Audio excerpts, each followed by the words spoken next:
Hi everyone, my name is Didi. Welcome to my special video.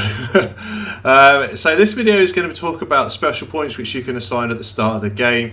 Here I am, this is right at the start, this is your registration form to get yourself into Vault 111.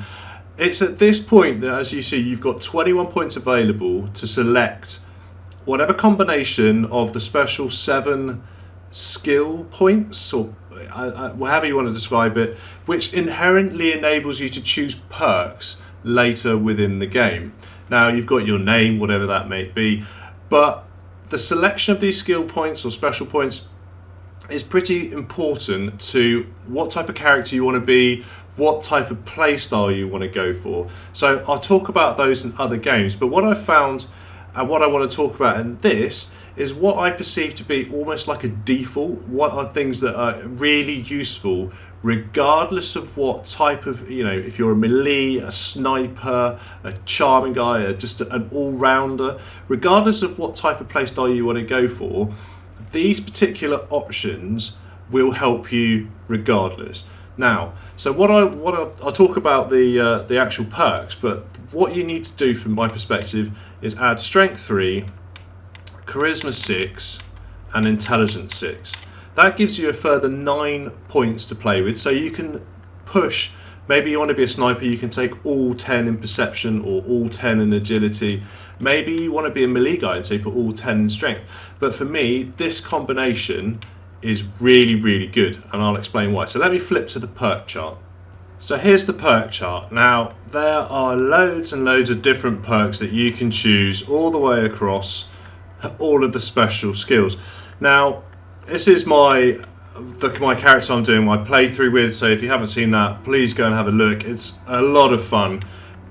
But let's talk about what the purpose of this video is to say, what does Strength 3 give you? It gives you this one, Armourer. Protect yourself from the dangers of the wasteland with access to base level and rank 1 armour mods. So what does that mean? I haven't selected it at the moment, but if I go to an armory station or workbench, which I have here, I can only do certain things at the moment. So with regards to mods that I can add to my armour, I can only boil it or gird it. There's no treatment or shadow studded. I run out of things that I can do.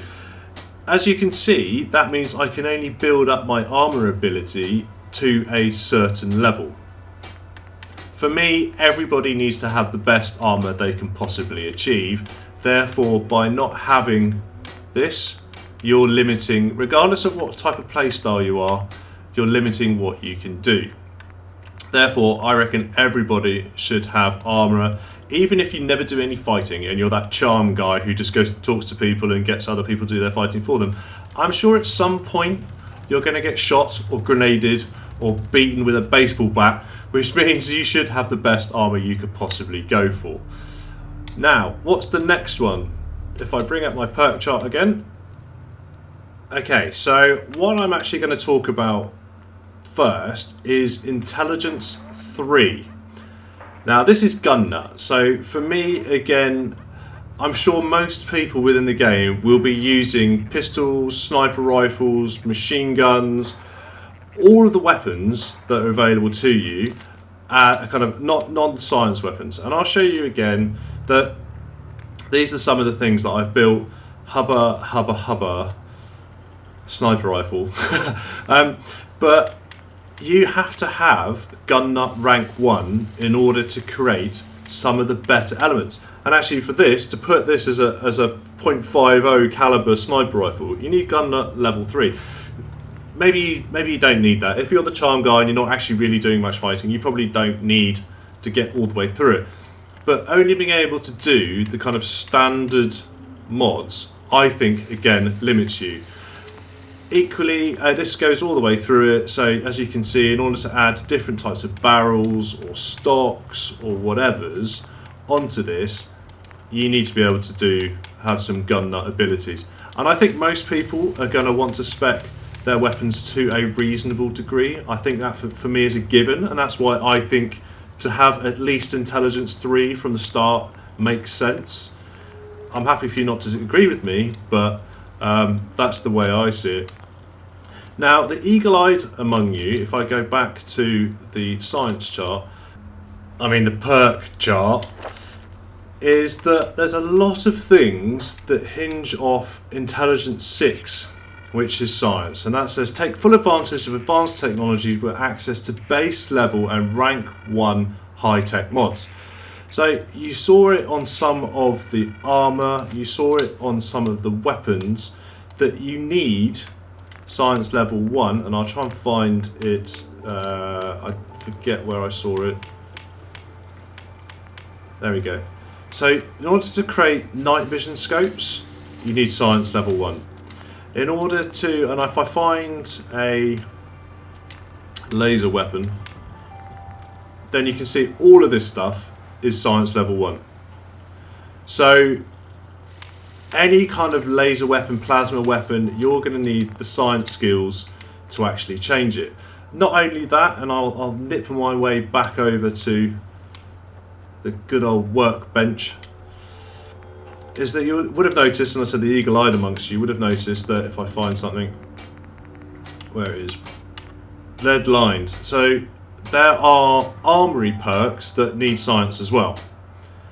So you start again to not be able to do certain things within the game if you don't have science at least level 1. Another really important thing is that your power armor is also hinged off this as well, and if I find something, there you go, that requires science 2. In fact, all of this is science. I'm not sure the paint yet. So again, you've got, well, this, I haven't talked about this, but in order to do updates to your power armor, you need armory 1 or science 1 for explosive shielding.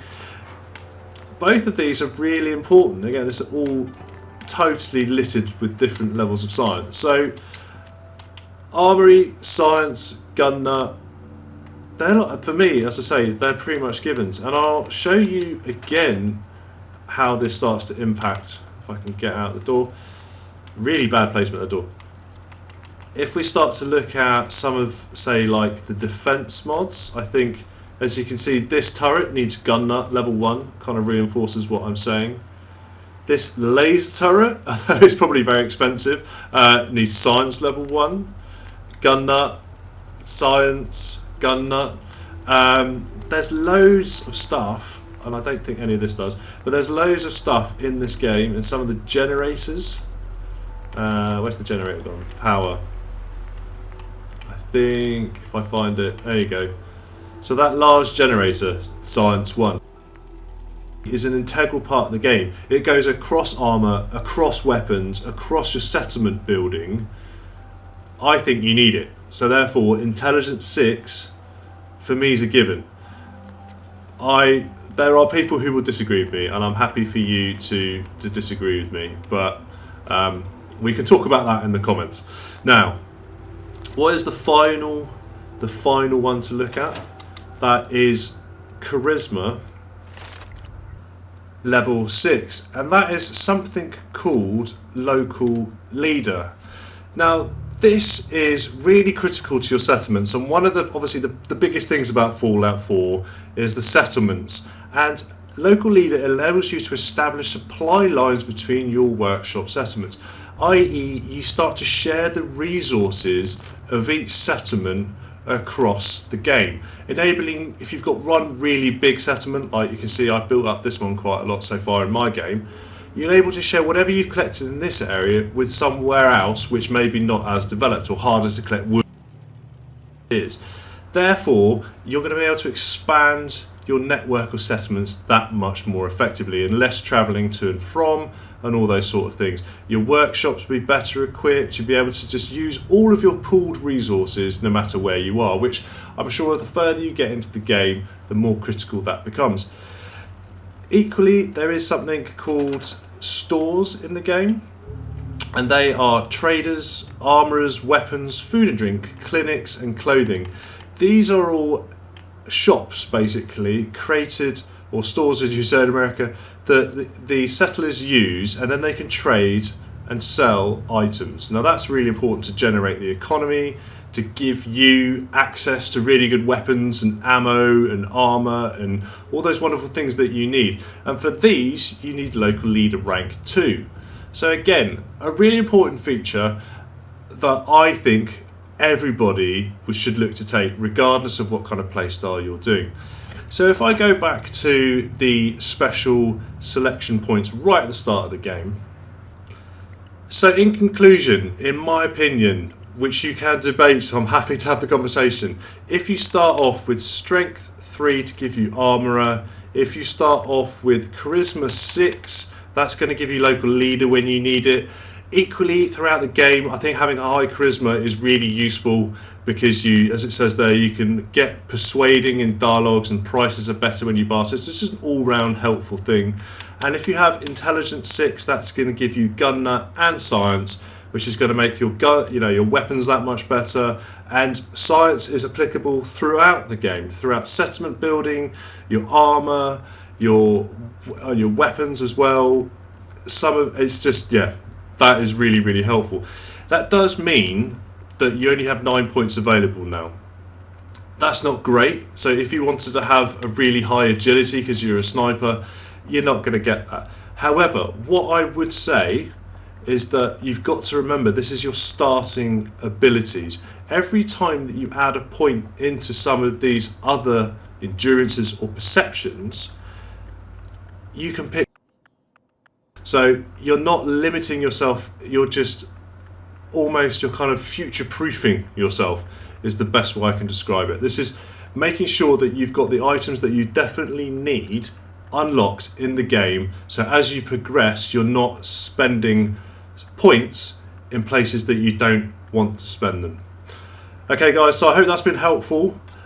Please give us a like, subscribe. There's loads more content coming in Fallout 4 for you. If you want to have some helpful tips or just watch me play the game through, please subscribe.